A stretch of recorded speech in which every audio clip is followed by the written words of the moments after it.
My 8-year-old daughter was left at the airport by my parents while they boarded first class with my sister's family. She sat alone at gate B27 clutching her stuffed fox while they sipped champagne at 30,000 feet. The only message I got was a single line that burned through my phone. We all voted that she should stay. No explanation, no apology.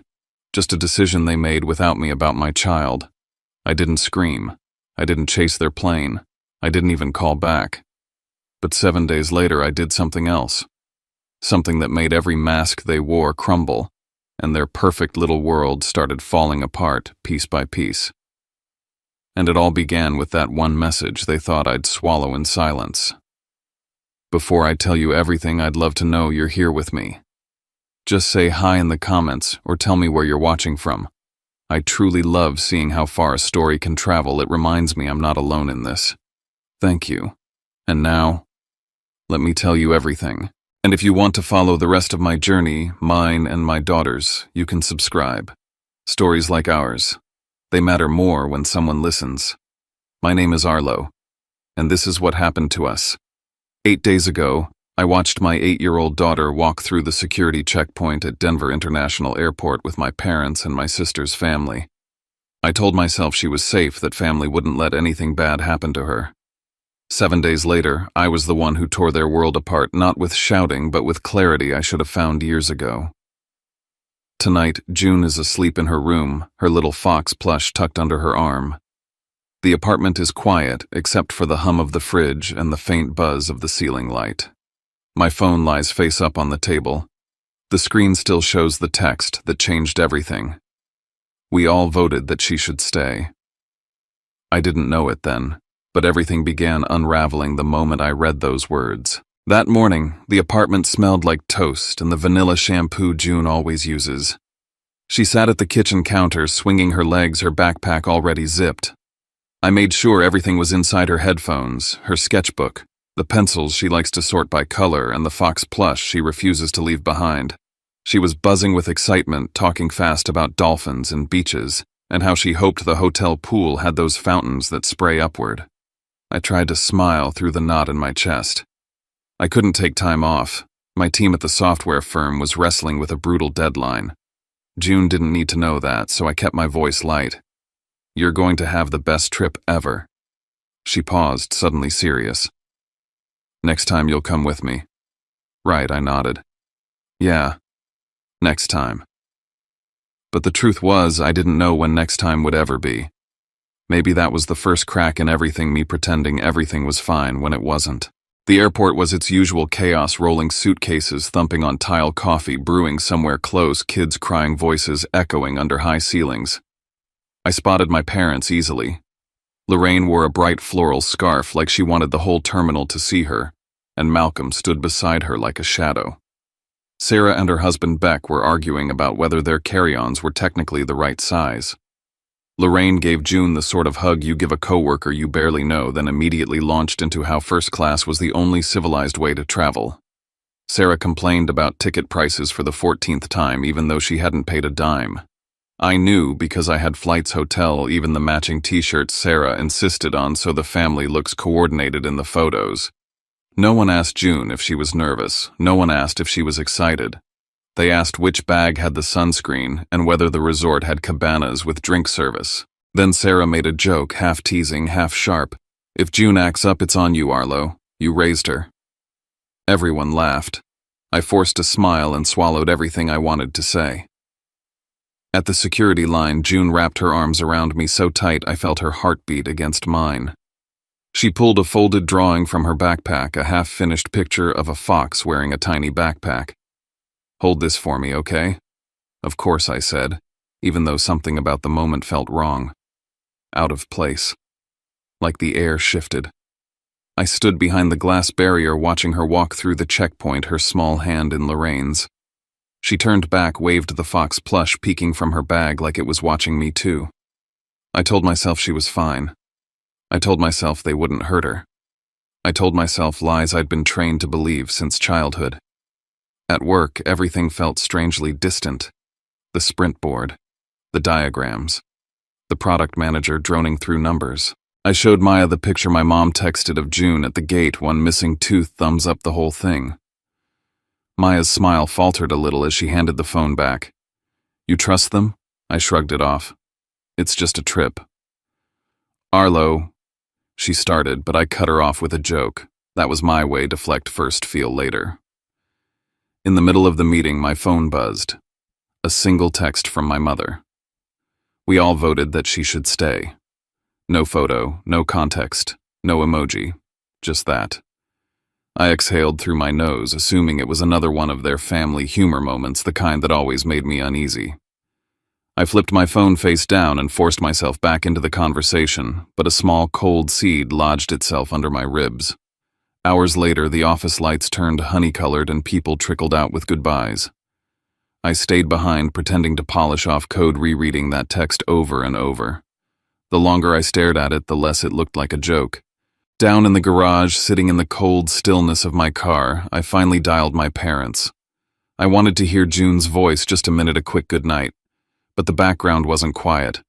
Luggage wheels scraping pavement, kids squealing, Beck shouting about the rental car line. I didn't hear June anywhere. When I asked to talk to her, Lorraine's voice floated through, careless and airy. Oh, she's not here, sweetheart. Didn't you see our message? What do you mean she's not there? Malcolm's voice came next, flat as always. She made a fuss. We all agreed it was better she stay behind. We found an emergency childcare service. My throat dried. She's alone with a stranger, she's fine. Sarah chimed in from somewhere behind them, sounding annoyed I'd interrupted her vacation energy. Relax. It's a good agency. 5 stars. Then the call cut. Just like that. I sat frozen, the steering wheel cold under my fingers, until another text pinged a street address in a neighborhood I didn't recognize. No explanation, no apology. I drove fast, faster than I should have, past warehouses and empty lots beneath stretches of elevated highway where streetlights flickered. The air smelled like diesel and wet concrete. My hands were shaking as I pulled up to a rundown house with a porch light buzzing like it could give out at any second. When the door opened, I saw my daughter huddled on a stained couch, Fox plush pressed to her chest, her eyes swollen and glossy. She ran to me, tripping a little, and I caught her before she could fall. Her voice was a whisper against my shirt. Did Grandma not want me on the plane because I was bad? The question sliced me open. And in that moment, standing in a stranger's dim living room with my daughter trembling in my arms, I finally understood something I'd spent my whole life refusing to see. If this is how they treat the child they claim to love, how had they treated me all those years, and how much of it had I mistaken for love? Back home that night, after June fell asleep from exhaustion, I sat beside her bed, listening to the slow rise and fall of her breathing. The ceiling fan hummed a steady rhythm, almost enough to drown out the thoughts spinning in my head. My phone glowed beside me, that same text still open. We all voted that she should stay. Nothing about what happened was sudden. It was the peak of a slope that started long before I ever became a father. I found myself drifting back to Pueblo, to the old house with the uneven floors and the peach-colored siding. I was 8, maybe 9, sitting at the kitchen table doing homework. Sarah was younger, coloring on the wall with a handful of crayons. When Lorraine walked in, she ignored the math worksheet in front of me and gasped over the scribbles Sarah had left behind.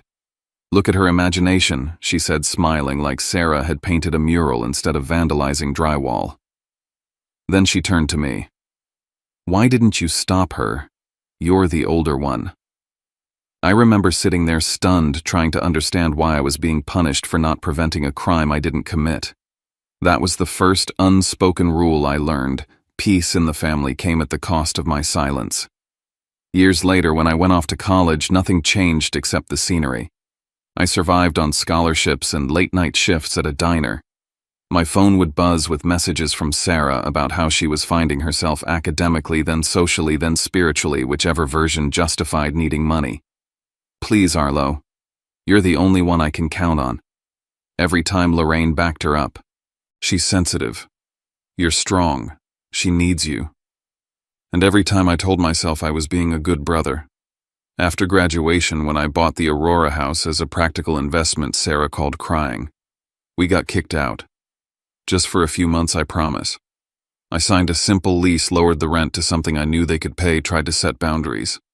They never paid the full amount. Not once. The excuses were endless: dental bills, job loss, stress. And each time I pushed back, Lorraine twisted the knife. You make more money. Family takes care of each other. Except I was the only one taking care of anyone. One Thanksgiving at Lorraine's house, I overheard Sarah telling relatives proudly, Arlo lets us live in his property for free. He's always been generous. Everyone nodded like I was a saint. But the truth was, I wasn't generous. I was trapped in the role they'd carved for me since childhood, the responsible one, the one who absorbs the cost. Somewhere along the line, I also started noticing the small ways June was treated differently. At a cousin's birthday, she spilled a cup of juice, and Lorraine reacted like it was a catastrophe.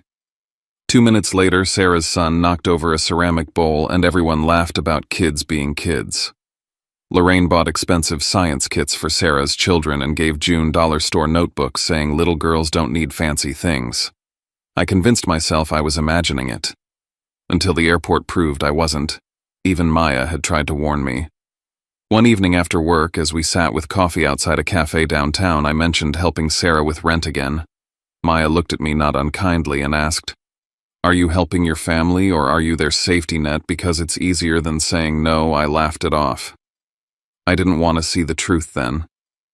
But now I couldn't unsee it. After tucking June in, I went to the bathroom. The mirror reflected a man I barely recognized. Tired eyes, shoulders always slightly tense, a face carrying decades of swallowed words.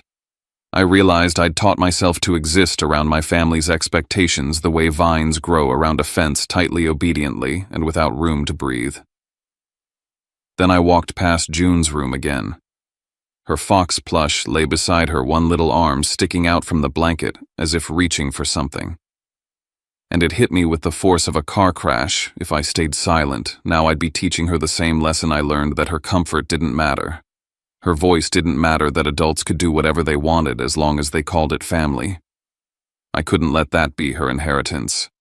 I didn't know exactly what I would do next. But for the first time in a long time, I knew I wasn't going to keep playing the same role. Not for them. And definitely not at the expense of my daughter. I woke up after a night that barely counted as sleep, my head thick, my chest tight. The apartment felt heavier than usual, stuffed with all the things I'd been avoiding. The light through the blinds caught on a pile of unopened mail statements, notices, restaurant receipts from weeks I couldn't remember paying for, all stacked like silent accusations. The coffee maker sputtered behind me. I stood at the counter, palms pressed to the cool surface, and felt an unsettling truth settle in. Almost everything in my life revolved around managing other people's needs. My parents' expectations, Sarah's emergencies, Beck's endless string of short-term setbacks. Even my own schedule bent around them. The only person whose needs I didn't account for was myself. And last night had proven something worse. I hadn't protected June from the same people who had chipped away at me for years. My phone lay on the kitchen island. I tapped it awake. The message stared back at me. We all voted that she should stay. Earlier, I'd read it as a bizarre family joke. Now in daylight, it had the weight of a verdict. A vote. A decision about my daughter's fate and mine, made entirely without me. I saw the pattern clearly in our family. I had never been someone whose voice mattered. And it wasn't just about June. They'd been voting on my life long before I realized decisions were being made. When I declared my college major, Lorraine told me I should choose something stable enough to support your sister if she crashes. When I bought the house in Aurora, Malcolm smirked. At least Serafina has a place to fall back on. When June was born, they had a conversation without me about whether they should help raise her for a few years, so I wouldn't mess it up as a single dad. It hit me all at once. They'd always acted like my life was a group project and I was the only one expected to do the work. I opened my email to pay a few bills. That's when I saw the new credit card notifications charges from a Florida resort room service, cocktails, a spa add-on. All of it billed to me. At the exact same moment, my daughter was sitting alone in a stranger's house, clutching a stuffed fox she thought would keep her safe. My anger didn't flare hot. It cooled, sharpened. Something inside me solidified into a line I hadn't known I possessed. I sat at the dining table, opened my laptop, and began tracking everything: bank statements, transfers, contract photos, screenshots of texts from Sarah that began with "I hate to ask, but," and ended with me paying for something I didn't owe. I opened Excel and started typing numbers into tidy columns. Rent I discounted for 3 years, payments I covered, holiday dinners I funded, emergencies that weren't emergencies.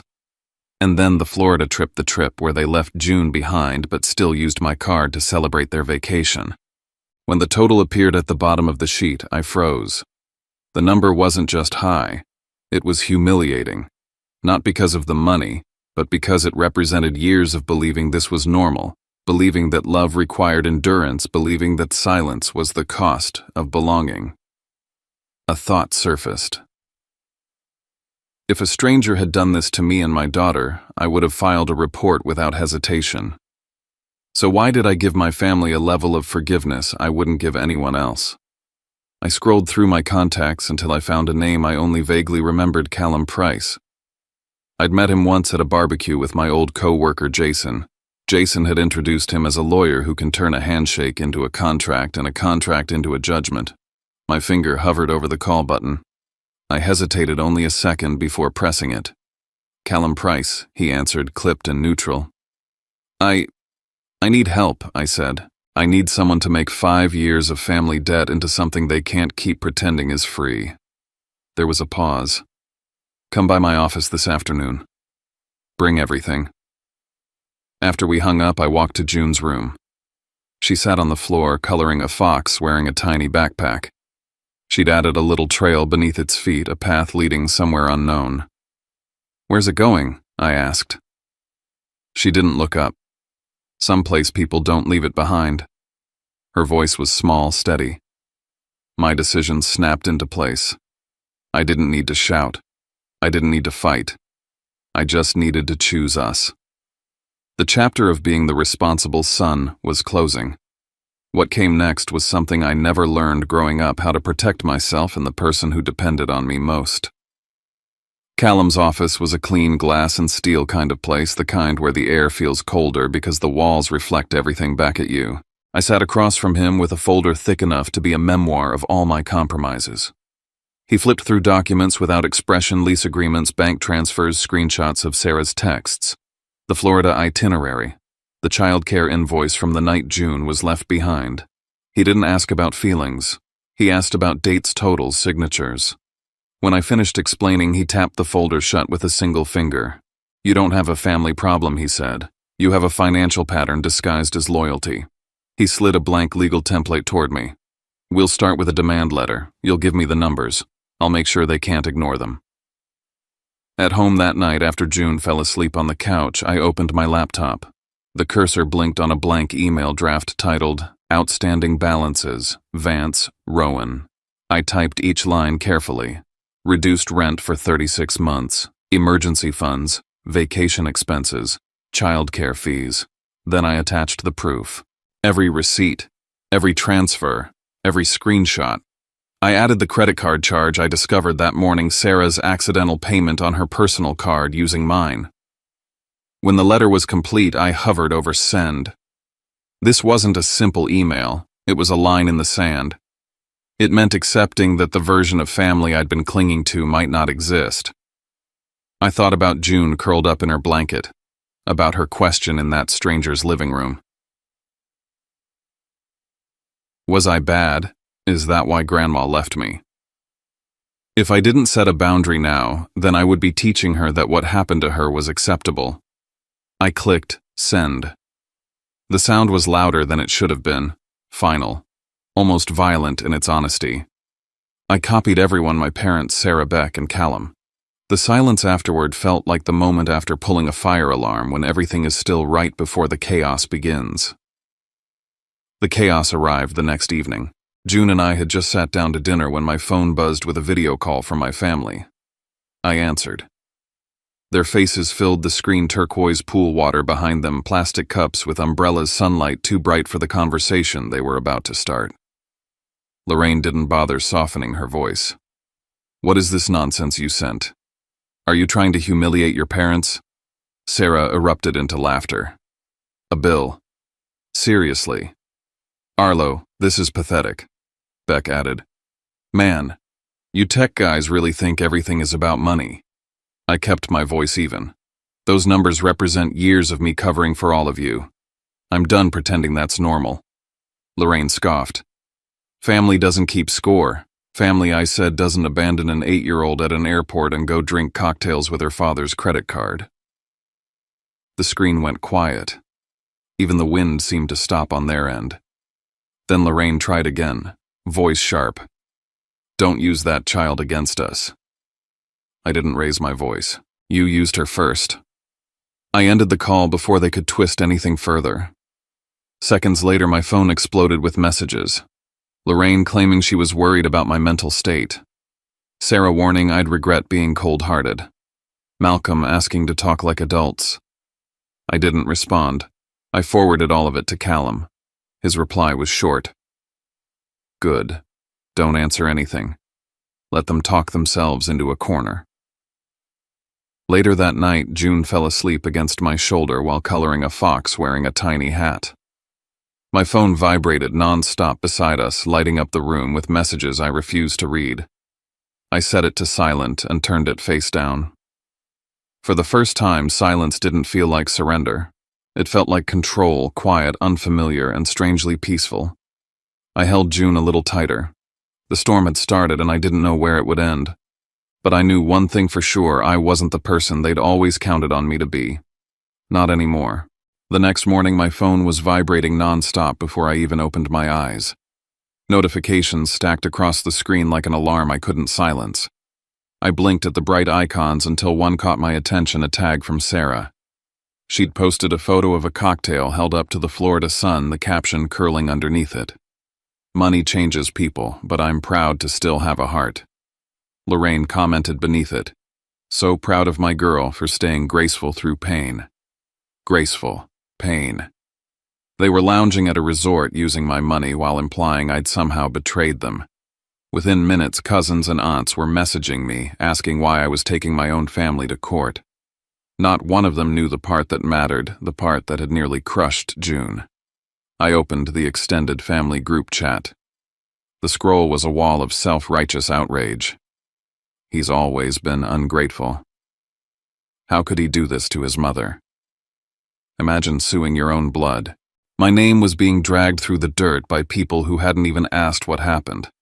No one mentioned the airport. No one mentioned my daughter. I took screenshots of every message and sent them to Callum.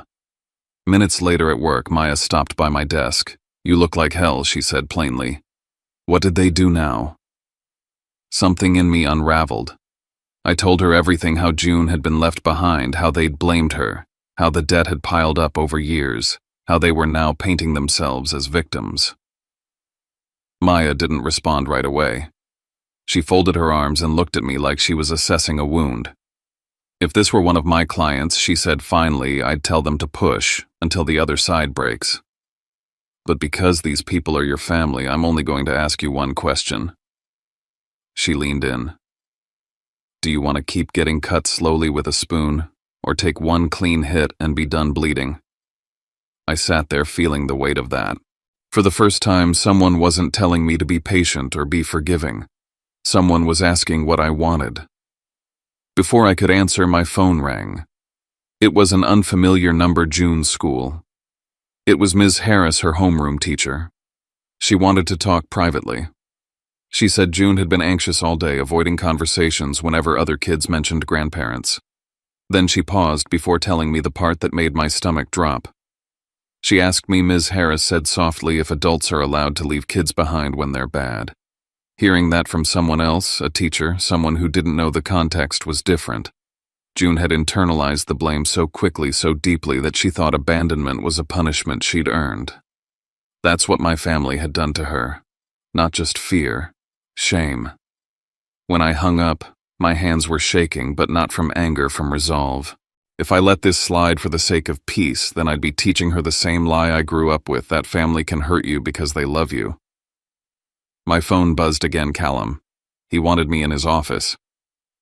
When I arrived, he slid a printed draft across the table. "This is the second letter," he said.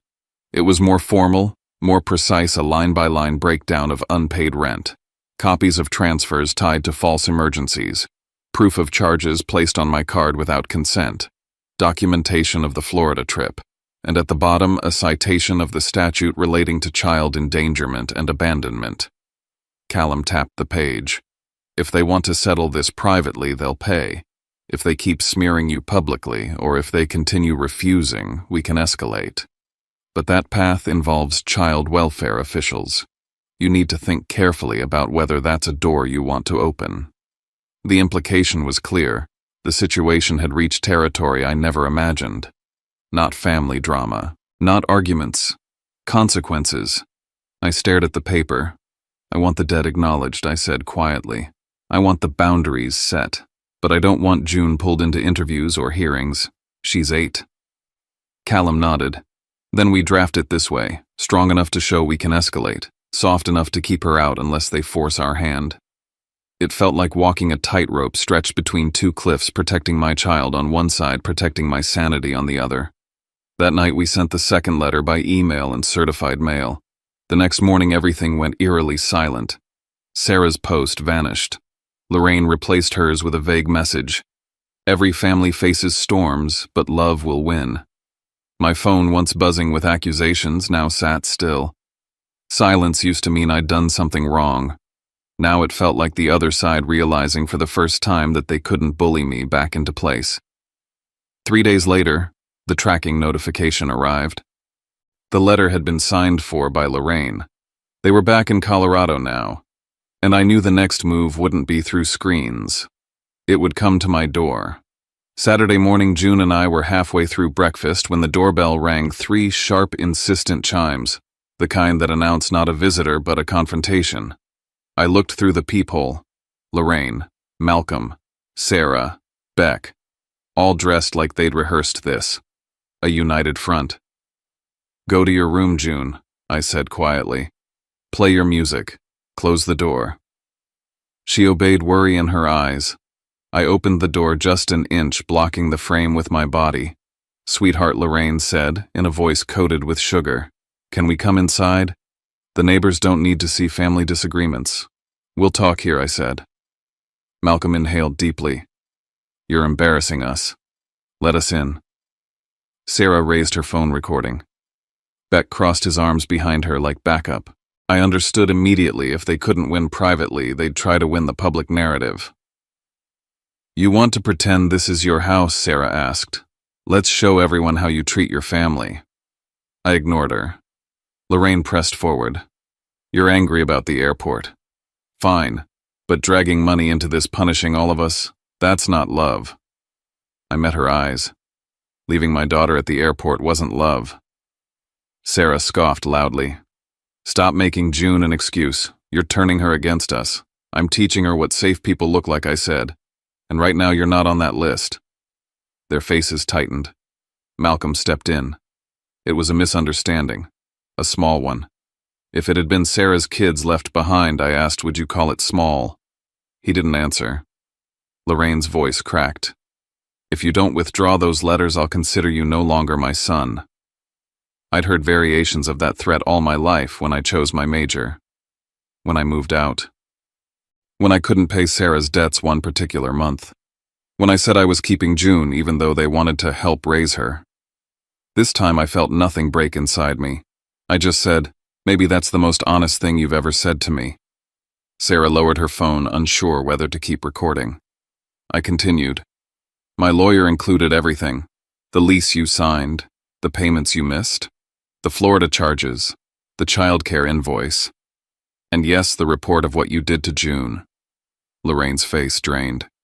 "You wouldn't involve authorities. You wouldn't. I'll do whatever I have to do to protect my child. If that means someone else finally sees what you've done, that's on you." They were silent, as if waiting for me to soften. I didn't. "This isn't about money," I said. "This is about the line you crossed, and the fact that you think you can rewrite what happened." For a moment no one moved. Lorraine's breath hitched. "You'll regret this." I stepped back. I regret letting it get this far. Not this. I closed the door slowly but firmly. The latch clicked into place loud in the quiet hall. Inside, June peeked from her room. "They're not coming in." "No," I said gently. "This is our home. Just ours." She nodded and went back to her music. I leaned against the door, listening to their footsteps fade down the hallway, and realized the shape of the conflict had shifted entirely. This wasn't argument anymore. This was consequence. And whatever came next wouldn't be fought in living rooms or group chats. It would be settled in signatures, documents, and truths that could no longer be avoided. After shutting the door on my family, the apartment fell into a heavy quiet. June kept drawing at the table, but every few seconds she peeked toward the hallway, as if expecting another round of pounding on the door. I sat down across from her, the adrenaline wearing off and leaving behind something steadier, colder.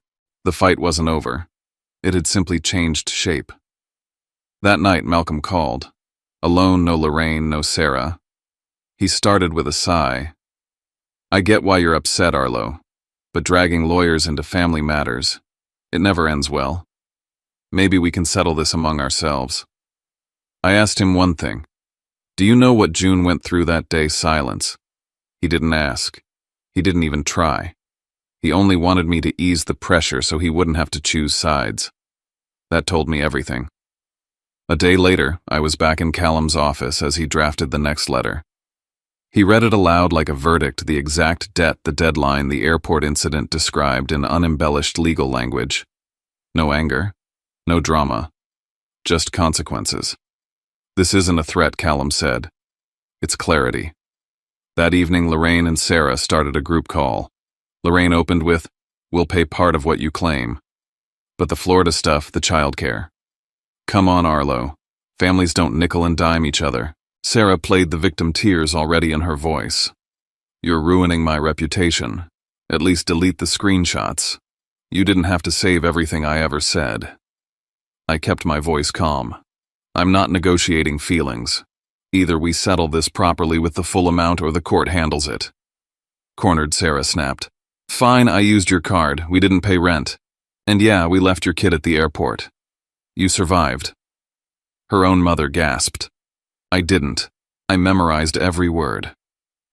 3 days later, while helping June with math homework, an email arrived: settlement agreement, Vance, Rowan full repayment. A large initial transfer, monthly installments, all signatures included. Callum called to confirm it was legally sound. The decision was now mine: accept the agreement and close the door, or take this into a courtroom and burn the last bridges entirely. I looked at June. She was drawing again, her fox with sunglasses, dragging a tiny suitcase. "Where's it going this time?" I asked. "To some place where nobody wants it to disappear," she said. That was enough. I signed the agreement. Not because I forgave them, but because I was done giving them access to the parts of my life that mattered. The war ended, not with yelling, but with a PDF. 3 months later, the chaos felt like a different lifetime.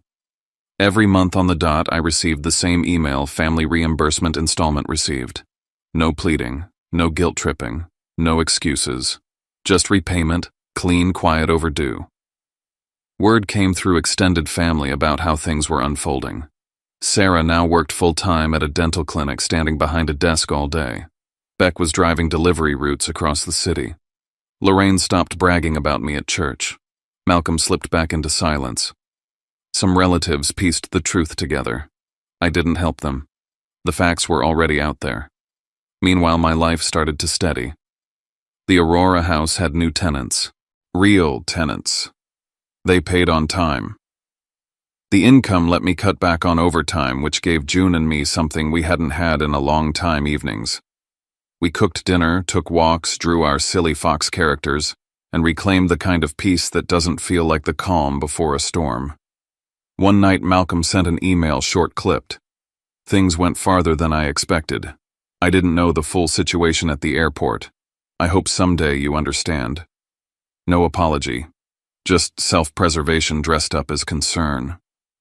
I let the message sit unanswered. Weeks later, Lorraine texted asking to see June just once privately. She said she wanted to explain. Part of me, the boy who grew up desperate for her approval, hesitated. But then I remembered June's trembling voice in that stranger's apartment. Was I bad? I replied.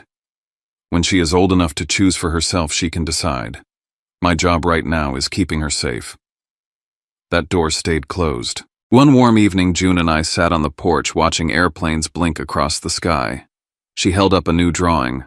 The fox, again this time, standing in front of a tiny house with two shadows inside. It's home now, she said. It's staying. For the first time in a long while, I believed her. I didn't save my old family, but I saved ours. And now I leave you with the only question that still lingers. If the people who call themselves family left your child alone at an airport and told you it was nothing, would you have stayed quiet? I didn't shout. I didn't beg. I put the truth on paper and let the consequences find their way home. Did I go too far? Or did I finally go exactly far enough?